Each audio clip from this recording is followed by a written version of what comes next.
Huskar is going to be semi-independent.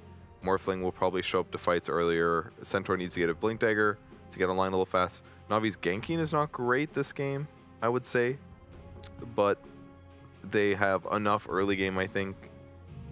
They're a little bit slower, I think, than Nip's lineup. They'll go for a Troll as the hard carry. It's a great pick, I think. It will give them enough carry potential. He can offset and beat Huskar most likely. I like it. It will be support Sven indeed, with Blizzy playing Centaur. Okay.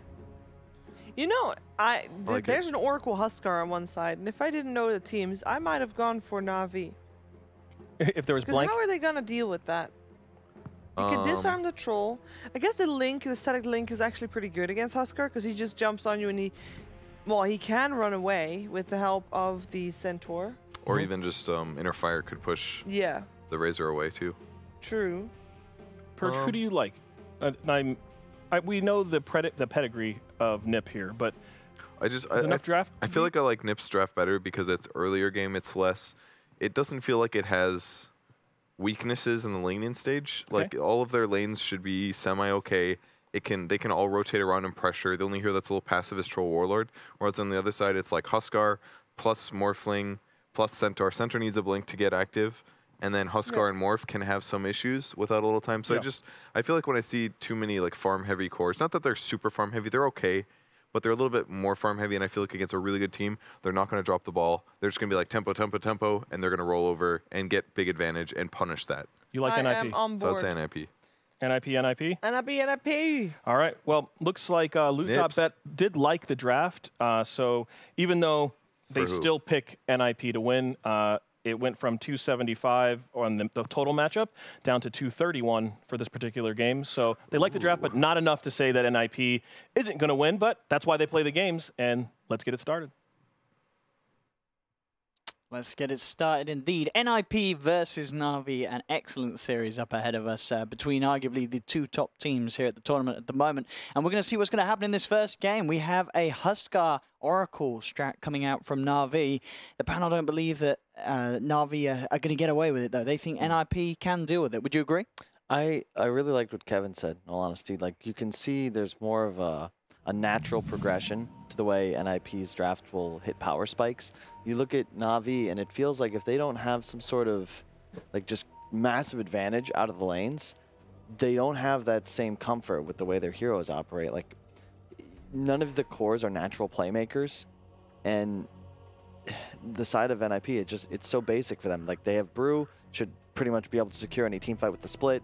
You've got Bat to try and continuously find pickoffs, and Troll Razor, like, you're just you're so strong. You're more of what I feel like wins in this meta, which is this mid-game focus, and then your heroes accelerate thanks to their itemization versus, oh, well, we have a Morphling. I just don't see this hero as, it just takes too long. Yeah, and it's going to be interesting watching NaVi, because I believe the last time I saw NaVi play a Huskar, which would have been back in the major qualifiers, they played it very differently. Like, they played it very farm-oriented. So, like, Magical, basically for the first 20 minutes, he sort of sits around that dire triangle, and he just farms there. So I'll see if they sort of take that. But they did win that game. It was just kind of interesting to see a bit of a different way of playing the Huskar rather than being hyper-aggressive with it as soon as he gets sort of his first items. It was very much get his first item and then farm for the second. So we'll see how Magical plays it. It was a bit of a different style, and you know, it might be just something that works once again and that NIP won't expect. But we'll see here. And it's also, I look at the NaVi heroes, like, who actually clears creep waves, right? You look at the... Sure, yeah. Every hero in NIP has a spell that they can farm creep waves with. You look at NaVi, you think Oracle, Huskar, Morphlings, like Sven even, like they just got to sit there and hit the creeps. Specifically Morph Huskar, you just don't accelerate as quickly if you aren't able to dominate a lane. If you get kicked out to the jungle too early, there's no real way for you to come back into the game like an example a Bat Rider could. And I don't know, I just think the NIP is the better team.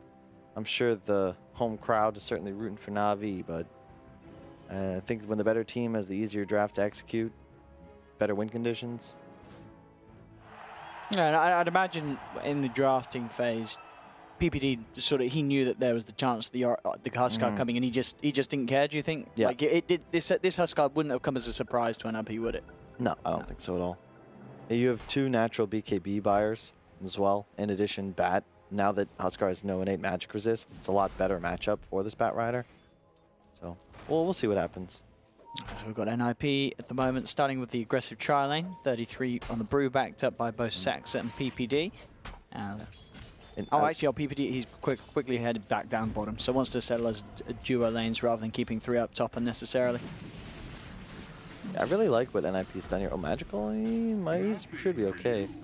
Took a lot of damage though, but I like what NIP does where they're very similar to Secret in that their 3 and 4 are relatively interchangeable. And this was a new tweak they made after their failure at the Bucharest Minor, where they sort of swapped up the farm and hero priority. They had all of their cores were, I think, too greedy, and now they've got 3-3 Saxa, both playing this like 3.5 position, much like Yapzor and Zai do. And I just think it complements their play styles. Like Saxa's #1 MMR in Europe. This guy likes to make plays and take farm. He is not someone that, you know, wants to take a back seat in the game. And he'll pull the creep wave, but probably gonna die. Oh. He is. They're gonna get him.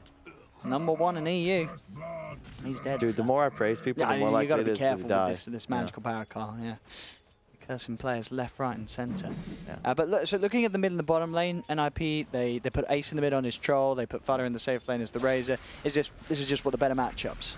Yep, I think it is. I think if you can ever get a Razor against a melee offlaner in the safe lane, you should always go for that. It's just near impossible for this centaur to even enter the creep wave. And you look troll, yeah, sure. It's maybe not super favorable matchup, but it's obviously not unfavorable. He's up 4 CS and 4 denies on Magical's Huskar. Yeah, one of the best laners in CIS as well, so. Yeah, Ace, yeah, as you say, a great first few waves in the middle lane against Magical. And they're winning top too, because it's a Morphling against heavy pressure of a Bat Brew. Even though they're going to tri-lane, might change things. Ooh, they've got him. I mean, you got to be careful with this curse. Yeah, I mean, sure. Carl, you know. Praising Saxa, praising the lane, both times. Bam, NaVi says nope. Thank God I'm here with one of the best casters in Dota, ODPixel, right? Such a flirt, Carl. I was seeing if the curse goes both ways. Oh, but how would that curse go wrong? If I just say something terrible and then end my career? Oh, God damn it, Carl. Why did you have to do this to me? Crystallize. Quick to zap away. But no, I mean, you're right. As you can see on the CS, it's looking very hot for NIP's 3 cores. Sure, the 2 kills are there for NaVi, but the farm just looking to be that much better for NIP at the moment. It's just like it's so hard for NaVi to take objectives too. Like it's all about the Oracle Huskar, but my concern is they have a distinct lack of burst damage. Really, just no real magical damage. Like there's no way to just like kind of open up on a target. Ace might be in some trouble here. He already used his whirling axes. Yeah, but a TP coming in from PPD and Magical a little too low to continue chasing towards that high ground. So Ace will be fine for now. And PPD had a clarity going, and then Chu turned around and smacked it off of him. But the TP does certainly help his allied troll. Ace still doing quite well in this laning phase. Yeah, he is.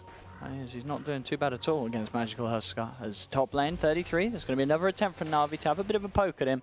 Chu and Crystallize ready to close down onto the Brew. See if they can finish him off this time, getting him pretty low. Saxa is going to come with the Firefly, try and keep them off, but the nuke damage is just too much. Between this Oracle and Morphling, they have a lot of kill potential in this lane, and they've done it twice now into 33. Oh, if he flame breaks him. Oh, okay, never mind. I thought he would skill flame break there. I think I might have landed the kill, but extra point napalm, no problem. This fight, this lane, 2v3, is very strong if they're able to get some napalm stacks going earlier. If you're using the aggro Q from the Oracle, there's nothing to cleanse. And oh no. Attempts onto Magical. Does manage to push them back with the disarm and a TP from Chu. Means that NIP won't get away with going too aggressive. But as we can see, I mean, the bottom lane is just, it's a massive disaster at the moment for Blizzy. He's got to start doing this, just pulling the creeps. Yeah, but that's the thing about, this is something, you know, if you're a new offlaner, you're forced to play this role in the pub, you have no idea what you're doing. Just remember, if you're countered by the enemy safe laner, focus on pulling creep waves and nullify that advantage. Razor can't kill creeps that fast. He's got this auto attack under tower. Saxa. Purifying Flames won't quite be enough to nuke him down in time before the regen kicks in. So NaVi, this time with the 3 of them, won't get away with getting any kills. NIP able to react and keep one another alive. I'll be able to head over and get a good value out of the shrine usage as well, NIP. But yeah, as you say, Blizzy should be able to start catching back up in farm with this process. But at the same time, you can imagine Farta is going to hit all the item timings. He was already having a great time in lane. Now he's just going to be able to easily CS everything underneath the tower, no problem at all. Yep.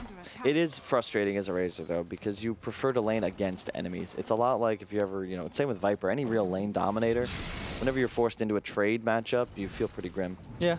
Mid lane Magical. Again, with the pushback onto Ace. Will just be enough to keep him fine. The Fade Bolt not enough from PPD to nuke him down. Now Choose come in with the return around as they lead into PPD, have the stun. They do have good damage with Seneca's Purifying Flame, but this time, again, still not enough. Getting to the point now where those levels and little items are there on the hero, so this early game nuke isn't quite doing the job of getting the kills. Blizzy knew that Saxa was coming hunting for him. Backs off, TP's away from the wave. I like the DP from PPD, but I don't think Saxa should be teleporting there because he would have had a ton of space to pressure Crystallize up top. In fact, might even be able to like dive for this kill where he's still here. Instead, looks like you're going to find just another kill. 33. Brew. He's been having such good games recently. This is going to be the third death on the off lane. I mean, as expected, it is where NaVi are putting the most pressure with 3 heroes pretty much consistently being on top of the brew. He has gone down 3 times on that top lane. Yeah, I think if you were to swap this game up again, I would have preferred to see Saxa actually bottom because he can just follow the Centaur and deal with him 1-against-1. Whereas Rubik, he was so ineffective at stopping the creep pulling, he had to like look to rotate, find kills mid, but Magical's doing a great job just saving his disarm, ensuring he doesn't go down. Oh my god, I did it again. You did it again. You actually did it again here by the looks of it. Yeah, you did it again, Carl. You did it again. I swear I'm not. No. It's not on purpose, it just happens. And that is until that point. Oh yeah, he did a great job staying alive. Yeah, I mean, you know, considering what was happening early on, you look at the farm, NaVi. It's very close. 7 minutes in, everybody's getting farmed. Now that Blizzy was able to start making the creep cuts behind the tower, he's back in and on par with the other cores in this game.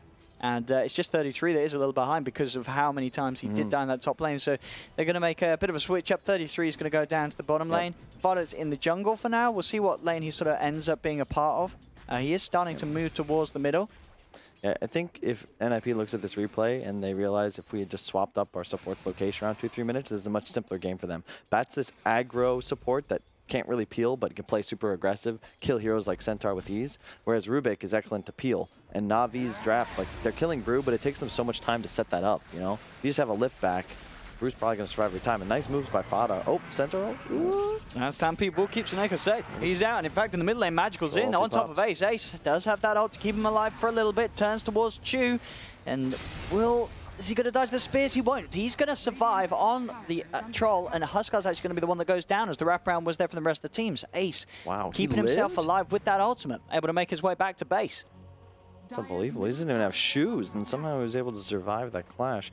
And this is a lot of space for the 3-3 Brew as well down bottom. Peter as well, soaking XP top lane. So NIP, not only do they get kills, but they're getting a maximum. Fada's going in. Last few leads. He was thinking about going past that tier 2 for that kill as he did steal 105 damage.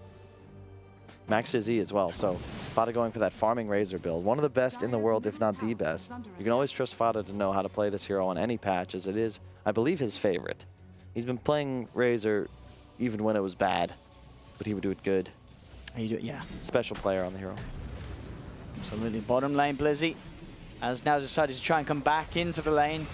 He's going to get met with a nasty surprise. NIP quick to beat him out in a rare situation where there's actually all 3 cores of NIP there, having a bit of a look in on Blizzy as they bring him down. Really well done by Fada. GC's everywhere right now. And NIP, like, that was all 3 cores in the bottom lane. But again, they keep their supports active. They're still in lanes. So they're not losing any gold or experience or resources out of the map. And then immediately they Delta split 3-3. He's got split active. He's looking to make that happen. Socks up top could go down here. He's got Firefly. Should be okay. Yeah, he's got bottle charges, TP as well. Runes are going to spawn. It looks like, yeah, he's going to TP to his own shrine actually to go for runes. He's going to bottle at least one. They shrine defensively on NIP. They do have split, and this is a great job. They're going to secure 3 bounties. Just ensuring that they don't fall behind. Take those team objectives, regroup. Think about what your next move is. Wait, Treads on Ace. Have we seen Treads troll it often? I feel like it's often face boots, no? Yeah, no, I think you are right. Yeah, we normally see face boots on the troll. But Treads, I guess they certainly have the merits as well. The attack speed's nice. It just sort of gets those initial stacks a little quicker. Yep. So, you know, the sort of snowballing effect starts quicker. As Fata, you know, we've been praising his Razor. He's going to need to play a nice game here because Ace is a bit behind, but more importantly, the Brew Bat, the tempo controllers for NIP don't have too much of a game just yet. They need more time. Looks like Blizzy is rushing Blink. That is aggressive, but you know, we were talking about how he was the only one that could really make plays, and he's itemizing to do just that. Yeah, I mean, it can be good as well, I guess, in the fights. You know that 33 is slightly behind. He is going to be burstable. If you can get on top of him with a Blink, have the Morph or the Oracle behind you, you are going to have enough burst damage to kill 33 before he can pop the Primal Split. Tower and deny range. I like this from Sox to just charge in, make sure that you get that deny no matter what. Oh, attribute shift. Although, you know, you actually keep your change in stats even if you lose the skill. Oh, we've all seen the full Agi clips, indeed. So yeah, you just keep it full strength. Don't go full Agi though. Never go full Agi. Why not? I mean, why would you want Agi on a Rubik? So you could Unless you're crazy. Hey man, maybe that'd be like a carry Rubik strat. You do have that damage talent at level 10. True. Man, maybe it could work. Maybe we're always wrong going for the strength. NIP pushing in on the middle lane. Yep. 33, of course, with the Primal Split ready. If NaVi do try and come and start a fight. Fada's also pretty scary. He has the Yule Scepter. So lots of catch and setup for NIP if NaVi do try and start anything. And NaVi play it sensible, they'll just let the mid lane go. You can't do anything around that. You can feel just the level that NIP plays at. So they make that move top. It's like they're not doing anything, right? They're just sort of using their bodies, their positioning, their team's movement as a whole to secure objectives. They got 3 of the bounty runes at 10 minutes. They denied top tower because they had 2 players there shoving Crystallize off. Then they connect this 4 towards mid. And 3-3, he's got no items. He's got Brown Boots Wand, and he's rushing Midas, but still in a position where he ensures that his team will always be able to win these fights because of the threat of the split. Now they smoke, they find possibly a kill here on Chu. Active Shrine, Centaur ult. Oh yeah, they do have the TPs in as well, so Chu should be safe. Fada's going to have the Yule Scepter control Suneko, so Suneko will have to pop the False Promise on himself. Blizzy and Magical have also come in. Suneko will continue to run. 33 is going to look to hold back Blizzy, sending him up into the air, and that allows the space for him to finish off Suneko despite the False Promise. He's actually turning towards Chu as well. Magical goes with the disarm, but 33 has now got to be careful as the Primal Split is about to end. Magical jumps forward, bursts forward from Crystallize as well with the waveform. They're on top of the brew. Controls there from Blizzy with the Who Stomp, and they'll take the favorable trade, NaVi. You know how much gold he lost for that death though? 3-3? Absolutely 0. He bought the Midas recipe. He's effectively a support in this game. And yeah, that's only a 1-for-1, but they trade so much time, you know? Fata was able to get some CS in the enemy jungle, Ace is farming bottom, and that space now possibly could even score them a kill here on Blizzy. So Blizzy, who stomped to hold Saxa back a little bit. TPs are coming in as well. There's 3 stacks. Saxa won't be able to get close enough for another right click though. So they're growing their lead ever so slightly. Gotta keep an eye on Crystallize's Morphling. That hero will eventually become the strongest in-game. That 2nd, 3rd item come out. Go with the waveform range over agility. Interesting choice. I think there's an argument for both methods here, but you want to have that reach, I feel, against squishy supports like Bat, Rubik. Yeah. I think especially when your Centaur's rushing Blink, so you can be there with him. That's a good point. When he jumps. Going for Lincoln's Rush, I think that's a good call. Yeah. Anytime you're playing against a Bat Rider, you can make an argument that Lincoln is the choice on a morph. Yeah, even against the static Link too. Yeah. After you've committed in with the waveform. Can be a bit infuriating to try and fight up against. Got Ace going straight for the Astra after the mask. Working on that farm, and 40 minutes, 2k lead for NIP. But NaVi, they have started to get some of those core items on their cores, like the armlet. It's now done on Magical. Look at Peter's positioning. He has wards. He's just standing on the high ground, breaks the smoke. Well done. Even if he dies here. So they may just kill him. He's got a fair bit of strength, of course, thanks to that early steal from the Morphling. Is it going to be enough to get him out? Choose there with the stun. This PPD will get taken down. They can try for Ace. Yeah, they're diving in with the Warcry Stampede. Here we go, straight on top of him. They've got the control. He's not popped the ult yet, Ace, and he won't get the chance to. NaVi, take both. That's one of those moments where, as a captain, you gotta kind of hold back a sigh because you did your job. You tanked the gank, and your carry player just sort of died anyway. What do you expect to sort of see from Ace? Just TPing out? Just run away, yeah. Get the hell out of here. TP top shrine, farm somewhere. And or call for backup as you wait under trees. If they dive you before, like when your team is ready, you can TP in with a split and maybe turn this around, no problem. But Oh, wow, they're chasing for more. Yeah, I mean, Fighters come in with the Yule's control. He's going to look towards Magical. They've got the telekinesis back as well. Magical jumps forward, has the disarm too. Snakeo's there just in time with a false promise, but the Primal splits out. 33 has the control onto Magical. Zip forward from Crystallize. He's also turned up to the fray. Magical's able to turn, bring down Fighter with the burning spears, and they've saved Magical. The regen was more than enough. Oracle Huskar, baby. See what else they can get out of this here. As NIP still poking with Blizzy. Blizzy does fall, but Magical's jumping in. He's not done yet as he's got his hands on PPD. PPD will jump with the stolen life break, but it's not enough to do anything in return.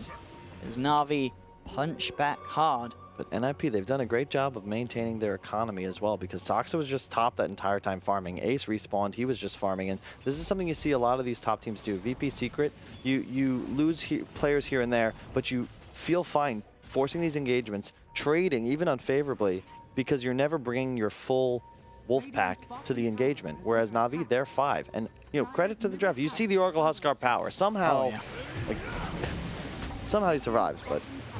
Crystallized, turning to the Brewmaster here, and actually turning to fire up against 33, but it's a bit of a bait, because Saxa comes in across the trees with the lasso.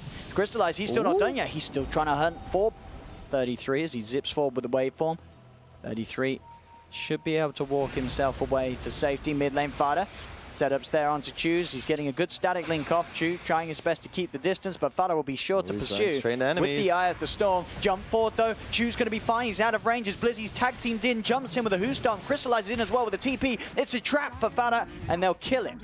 I like that play right until he ran up the high ground with no vision. Until that point, it looked like it might be successful. We can see with the odds here as well. 3.1 at the moment for NaVi, so still siding with NIP as the most likely team to take this series. But 17 minutes in, it's been a good showing from both teams. This is a close start. I don't think that should be accurate. I know I've spent a lot of time talking about NIP, but it's partly just because they're the ones really making the moves in this game. NaVi playing more on the back foot, looking for the late game. Oh, they're going to go on Soxa. They are. Blizzy's in with a Hoostomp jump. Straight away, Saxa's gone. They'll turn for more. They actually get this follow-up stun onto 33. Nuking him down low. He's not got the primal split. He's got to be a little careful, as he will run, hide himself in the trees. NaVi now able to put some pressure onto the tier 1 tower in that middle lane. But as always, there's always a support somewhere taking the space. NaVi, maybe you find a kill, maybe even get this tower, but they're always, you know, they need to get things off of this. And oh, this is a Bruce split. Yeah, 33 just wrapped around from the back. He's going in straight away with the Bruce split, buying time for the rest of NIP to TP in and try and take this fight. They'll hunt down Snako. Blizzy turns with the Hoostomp, will be able to hold back the Fire Panda, but Snako's still getting stunned up by the Earth Panda. Saxa can't quite get in for now. Did look to run in with the lasso. They have some wind control onto the Morph. Still a little hesitant now. They know that Magical's coming over to join the rest of NaVi for the fight. Blizzy jumps forward onto PPD. Life break forward from Magical, and a burst from Crystallize takes PPD out of the game. Yep. Great positioning from NaVi. They know how to play this. Just kite the split. Like 3-3 is looking to get them over committing, and then all of a sudden you're turning this fight around. But if NaVi, they continue to just kite this around. Blizzy's always waiting in the wings. He's got a nice stun off on the Fire Panda there, and sure it went down. Now they walk into the Roche because they know that big team fight ultimate is down. No split, so time for Roche. NaVi, they're going to be able to do it pretty reliably as well with Magical nice and low, so the damage will be there. NIP are going to come over and have a bit of a look in. You gotta be careful. Bat's gonna provide a lot of vision. Oh, if that didn't knock Magical still trying to take it, NaVi. NaVi, can they do it? They've got it easily. NIP, they don't even get a chance to Firefly into the pin. Time is Saxon now on the retreat. He's gonna get burst down. Dude, the range of this waveform, man, it's what you were talking about. They've got so much chasing potential now. The Centaur ult, the Sven E, the crazy waveform range, and of course the Huskar leap in. You've got so many methods of just continuing your pursuit. NaVi playing a very clean game thus far. You know, more defensive at first, but now their draft is kind of coming online, and suddenly they're the ones with the ability to find kills. Blizzy trying to have a bit of a go on him, but he's got the backup of Snako. It's not really an easy kill for these two to take, and in fact they're turning with the Retaliate, punching into 33, Stampede as well. 33 does. Oh, they've got a stolen Stampede. PPD will be able to steal it. Will NIP do anything with this? No, Saxa, he tries to, but he's going to walk straight into a stun. Waveform up to the high ground, but Crystallize can't quite get the last touch on him, so Saxa will survive. A little scary though, is NIP getting a little, oh, we got Stampede, we got to go. You got to be careful running into Navi's lineup. So far, definitely already, even before this ends, 20 minutes in, this is the best game I've seen so far in this tournament. Both teams just, what they're doing makes sense. There's no unforced errors. They're pushing their limits. They recognize pretty quickly, like when they're strong enough to force through an engagement, when they need to back away. NaVi recognize, hey, that went well, like they do a little bit of damage. They chase NIP to the bottom side, and they immediately take that top tier 2. They've got Aegis, and now they recognize, hey, look, if we can force here, we can force NIP back to base. That's exactly what they do. Let's see what NIP can do to get our NaVi off of the push. It's Primal Split. It is back up. And just look how fast, though, NIP is 5 in base. And remember, BKB on Fada, this could be huge. There's no Stampede. He's getting a big steal, but Blizzy's there with a Who Stomp. Still, though, the Yule Scepter, he got a huge static link off here onto Magical. Primal Split now out. Crystallize in the center of it all for now. They'll see if they can find a target. Crystallize is going to waveform out. We've got to be careful how they take this fight. And ideally, just wait out the split. Look to push after it's ended. And the Fada holds his BKB there. Oh. I'm surprised he did. I thought he might just stay manly, but the thing is, if Magical respawns, he'd have full damage coming back up, and the BKB would have, what, 2 or 3 seconds left? You got to be scared now. And I think NIP, they recognize our troll is not strong enough. He needs a BKB too before we actually look to take a huge engagement. And up to the high ground of Fada. This time he'll put the BKB. Magical already turning in towards him, trying to hit him down. The push back onto 33 and Saxa is there. Magical goes towards Saxa with the life break, but he has been lassoed. The control there momentarily, but it's taken off by the false promise as Magical can continue to go to work. He's looking towards Ace. Ace gets nuked down by the Purifying Flames. It's 1-for-1 at the moment, but NIP without their carry and Crystallize, he's still good to go. Zips into the trees, finds 33. Magical jumps across. 33 is going to fall as well as 2 dead on NIP. Fada, he's still trying to poke at them. He has to be careful in case Blizzy's able to get back in with a Who Stomp. This is a big steal. They'll back up. They've got Centaur stunned now. They're really low on disables, as you can see with NIP. They don't have the chasing power. Troll's just getting killed. They have Lasso. With no split, no Lasso. How do you actually keep the NaVi heroes buy together? back here. Magical tries to go forward with the life break. They've got 4 here. Can they punish Magical for this? He's still got the Aegis. Blizzy jumps in. Who Stomp onto 2. They're on top of Fada. Fada backing up with the Eye of the Storm. Oh, they got him! He tapped his strike. It's enough. Fada's dead for 50 seconds. NaVi, they'll get the kill. And Magical, he's still fighting away deep in the base. PPD, he's going to tick down to the Burning Spears. They have lost the Aegis. PPD and Fada buying back. Though. Can Magical get out of here? That's the question. It doesn't look like he can. The rest of the team have already bailed as Magical will fall. But NaVi forcing so much there. 3 buybacks from NIP having to come out to deal with NaVi just running at the base. Oh, yeah. And NaVi, they recognize they have a hell of a lot stronger timing window than I recognized, or really just gave him credit for. But it's Oracle Huskar. Like, he's pushing with Aegis, but effectively he has 3 lives, not 2. And another excellent save from Seneko keeps him alive at 0 HP, and then he's back at near full health. And Fada, like, he BKBs, but as you can see, all NaVi have to do, they just run away. Yeah. They have so much mobility. They've got Stampede. Yeah, and the mini Stampede of the Svenny as well. The Warcry just takes them away with the damage tanking to boot. And in addition, you just don't have the real catch on NIP. If PPD doesn't start with a stun, he can't really do much. Like, he lifts and that's it. Lift, Lasso.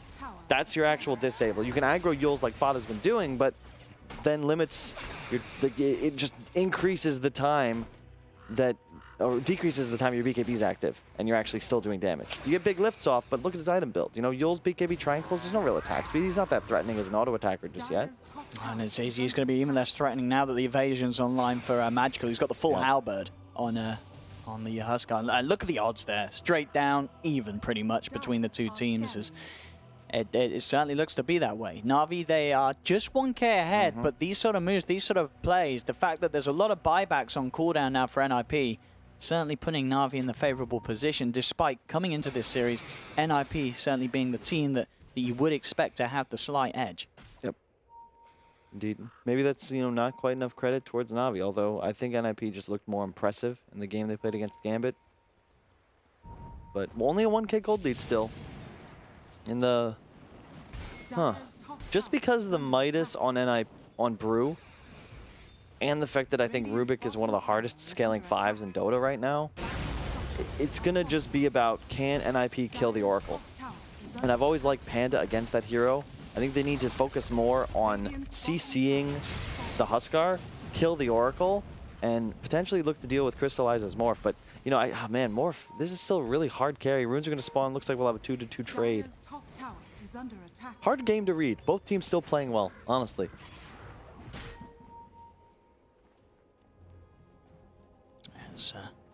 Maybe for NaVi, it's going to be a bit of a waiting game again for Roche. Yep. I mean, do you imagine, is there any reason for them to try and do anything too aggressive before Roche hands up? I don't think so. You're feeling good, I think, if you're NaVi. Yeah, I mean, look at Crystallize 25 minutes in, very close to having E-Blade complete on top of the Lincolns. And yeah, nearly level 18. Yeah, this morph is a huge threat. This all goes back to the laning phase, you know. Dota's a game of the little mistakes, the little inefficiencies. So Blizzy's game probably a bit better than it should be because he was just backlaning unattested for, you know, 4 or 5 minutes.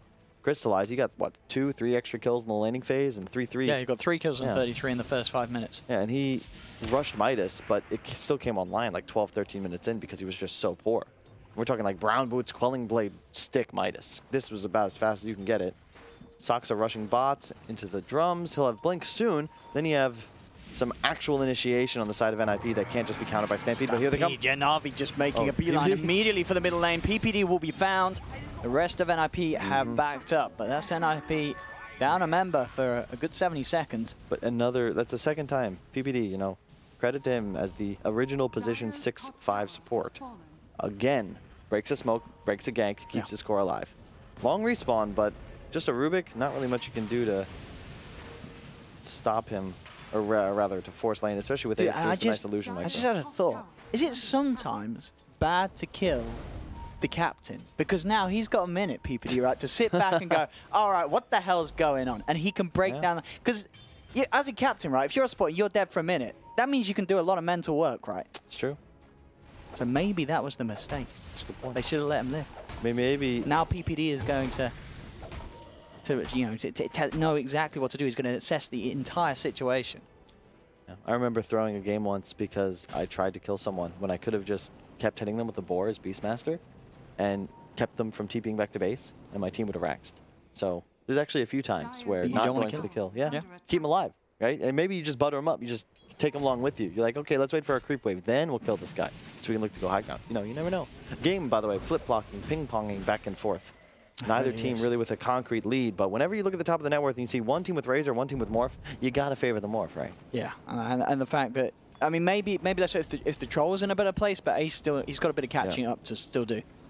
He's not quite on the same par as the Morph at the moment, and NaVi quick to make another move as they'll smoke up in the middle lane. Only PPD here, and he's going to dispel the smoke. They will jump forward. See if they can find him. They should be able to, but it's a bit of a replay. Just PPD dying once again. As you say, NIP, they're fine with that. They're getting stuff done elsewhere. In the last, 3 minutes, they've just lost a Rubik twice mid. And he's acting as a living ward for Ace, who's now able to clear out that triple camp while his teammates are shoving out hard in the top and bottom lanes. So yes, PPD died, but if you notice, that gold differential hasn't changed. Nip's still with the lead because, yeah, Navi's finding kills, but they're doing it as 4, as 5, as the rest of the NIP lineup just find farm elsewhere. So it's pretty much just an even trade in reality. Creeps for the captain. Blink on the brew. All of a sudden, Nip, though, you have a much easier time taking engagements. They need to find this initial pick-off and then possibly look to chase for more. And it's become a lot easier to do so now that they finally have this Blink Dagger initiation. Troll, I believe, finished his BKB as well, so he can actually commit to engagements. Huskar no longer much of a threat, so long as those BKBs are active, of course. Same with the Shotgun Morph. I mean, who are you looking to jump as, Saxa? Is he trying to jump the Oracle? Or? Yes, yes, definitely. Definitely going Seneca out of the fight. You have to. There's no other real target. Yeah. Alternatively, you could go for Chu. You could go for the Huskar, I suppose, but you'd have to ensure that the Brew had already initiated to prevent Seneca from getting that cleansing ultimate off beforehand. Chu. I think forward fighter having to go for the self-yours to dodge the nuke damage from the E-Blade. Well, they're going to go here. They have, yeah, he gets the Lincolns. Well, fighter does actually get the tower denied there on the tier 2 tower. Nice job. Yeah, Sox is still bottom, so they can't look to initiate. NIP just looking to poke a bit. Maybe Navi overextends and they can TP in. But look bottom. I like this play. Ace is actually running bottom to see if he can help out Soxa. Let's see if he can. Ace is there trying his best to keep Saxa alive. Chu and Blizzy already on top of him, though. Blizzy is falling a bit low, but the war cry there from Chu should be enough to keep him safe as, oh, no, he can't go for the TP out. The root's going to be there. Back in the river, though. 33 gets found out. NaVi will take the Brew out of the game, just as Roshan is back up as well. So NaVi can now once more look towards Rosh if they want, without the threat of the split being there from NIP. Chu is getting chased by PPD. Fada's got the control with the Yule Scepter, and Chu should not be able to get out of this one. Or maybe with the War Cry. Nah, the Yule's is back there, ready to go. Chu is gone. But you can't. What am I saying? You can't fight Oracle, Morphling, Huskar in the pit. Yeah, not without your brew. I mean, he does have buyback, but they know it's already falling too fast. As NaVi getting themselves rushed once again. This time it's the cheese on the Huskar, the Aegis on the Morph. A lot of Dota 2 strategy is somewhat similar to, I don't want to say like conventional warfare, but it's resource management. The moment they saw that Troll's BKB had been spent, they walked into the pit because they know there's no way NIP can contest them anymore. If they do, they'll get wrecked. And look at that found PPD. That's going to be another one for Crystallize. He's put on a show, man. It's looking pretty good for NaVi. I mean, as you said, you know, these are two top teams, and we're certainly feeling it here. These teams giving us a very similar caliber of performance in this game already. Yep. And it's going to be tough for NIP. The thing that they'll have an advantage of later on, oh, nice blink, is that it gets easier for them to find pickoffs the more farm they get. Like, they can start trading these big cooldowns, and heroes like Huskar will fall off. Because they have so many ways of negating enemy cores. You can link one, you can lasso, bruise split. There's so many methods of CC, but they need more time because Troll just isn't strong enough. He doesn't do enough damage, and the Crystallized Morph is ready to go. This is near peak speed. He is massive. Top lane, Ace will put the BKB as they'll look to take down Blizz. They do get him. Mid lane, NIP also trying to start a fire of fear as well as the static links out. Towards Magical, Crystallized though turns into the Razor. He uses his own static link to steal the stolen damage back.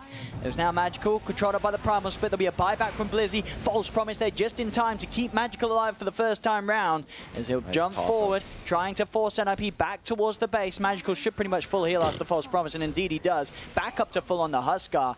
They're pushing on. Ace is ratting, keep in mind. They still have the Aegis on Crystallized. They're still good to hold the high ground as Crystallized tries to turn into the Razor.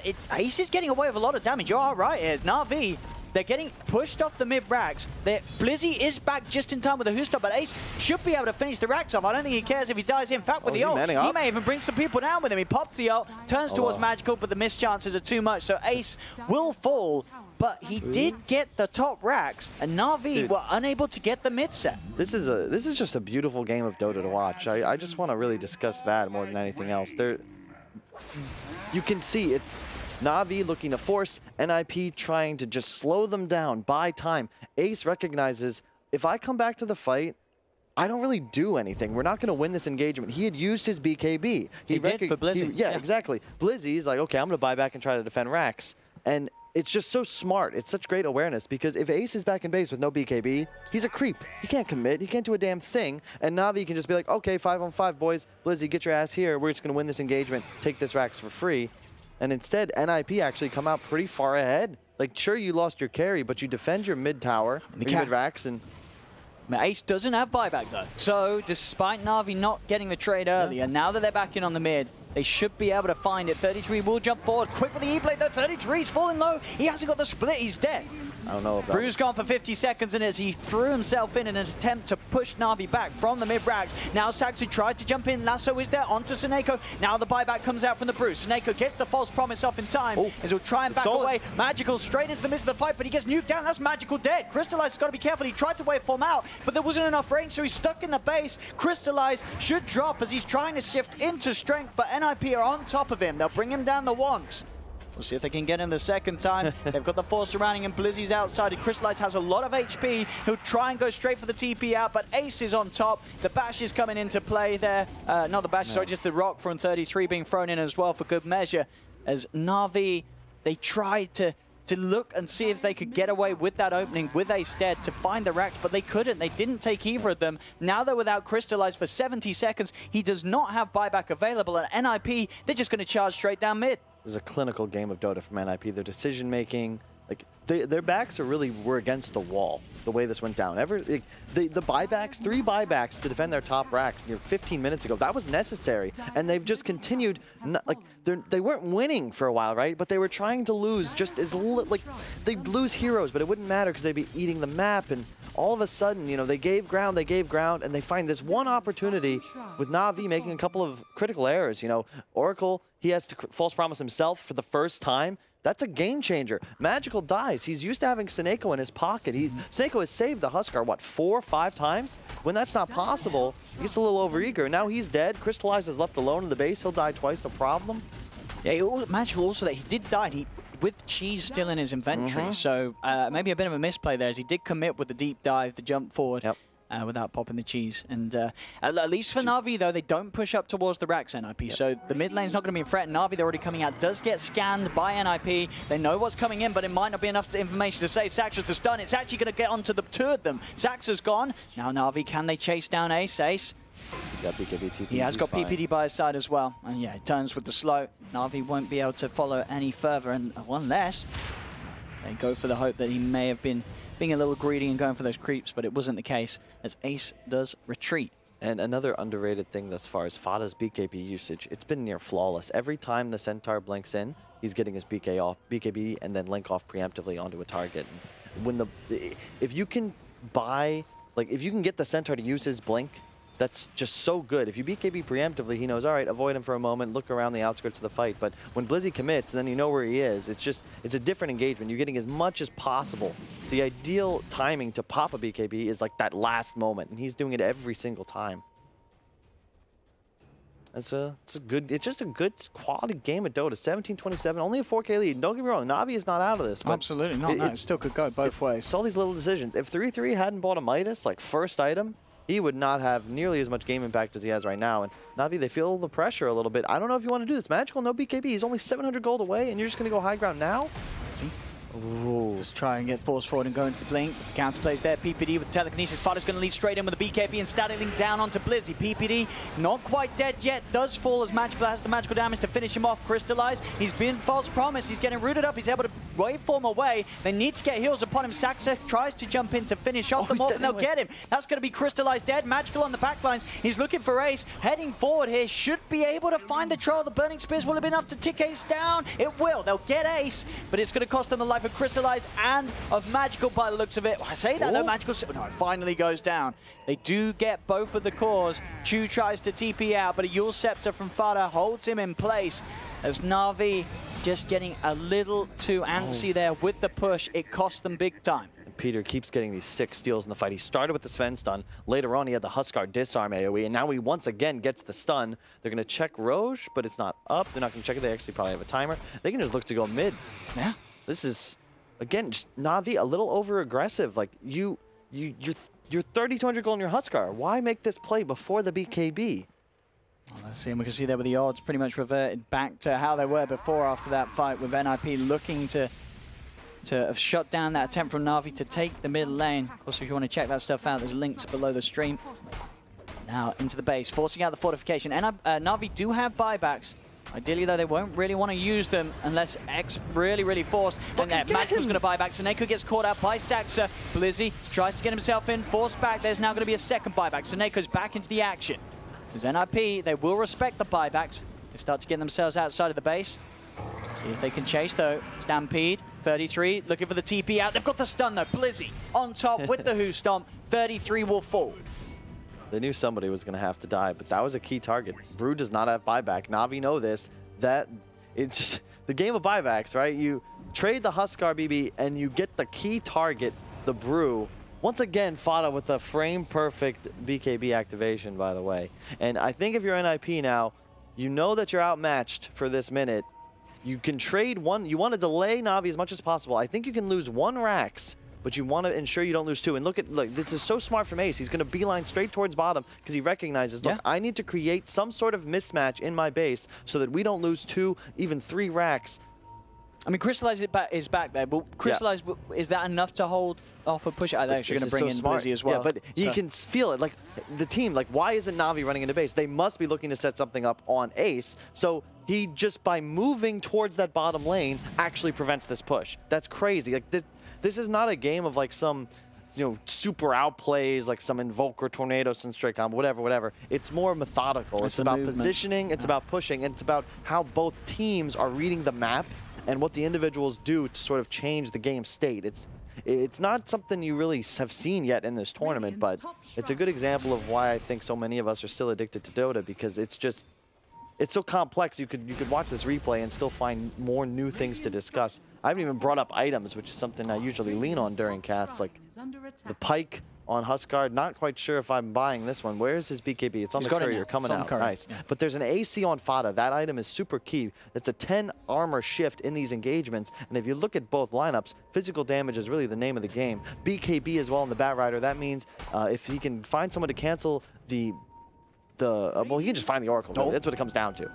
PPD goes for a bit of a poke. Chu's going to be there with the counterplay, jumping forward, but there's Fada with the Statling straight away. 33 also leading in. Chu just getting melted, tries to TP out. There's no chance for that, as they've lost 2 supports, 1 from each side.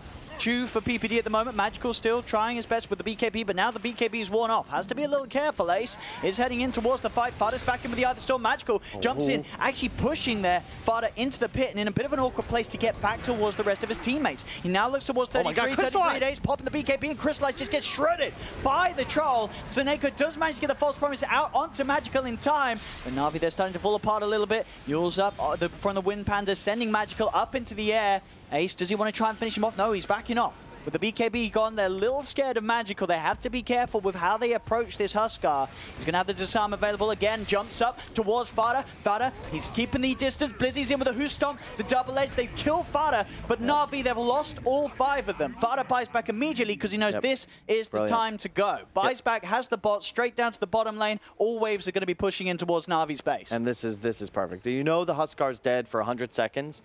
Buy back, go win the game. You have at the very least a 4-on-5 for over a full minute. Just go for it. You have a troll. You have so much ability to pressure towers. And Mike, I didn't watch the EU qualifiers, all right? But this is the most impressive game I've seen Ace play since he was on Secret winning the Dream League Major. He kept it cool and calm at the start of this game because he didn't have that amazing start. Sort of kept to himself, but as you said, he's always been in the right places. If you watched how he farmed and moved around the map, you'd be very impressed. Yeah, exactly. It's not about getting last hits or fancy plays a lot of the time. Just where are you farming? How are you farming? And just, you know, when do you hit the gas? When do you hit the brakes? Like, just really demonstrating the importance of map movement on the carry position. 33 will put the BKB. Ace does get the BKB off just before the Who Stomp comes in. Pops the ult as well. He's straight on top of Blizzy. Is there any way for them to get him off Blizzy? I don't think there is. As Blizzy cut down, that's a dead Centaur for 2 minutes. NaVi, they'll have Seneko back up in a second, but still 40 seconds without Magical. They've got to try and hold somehow with just the 3 of them, but they're being mega creeped. NIP cleaning up the base of NaVi. Crystallize will try and waveform away, but Saxa, he's in. Target perfect. Seneko's caught by the lasso as NaVi, they'll lose Crystallize, they'll lose Seneko, and they'll lose game 1. GG is called as NIP will shut down the victory here. A literal chess match we just got to witness here. No real massive individual errors. I thought all players really were on point. The game just shifted with a little bit of over-aggression from NaVi. They went high ground with a lot of gold saved on the Huskar. He unfortunately, you know, Seneko was in a position where he had to actually ultimate himself.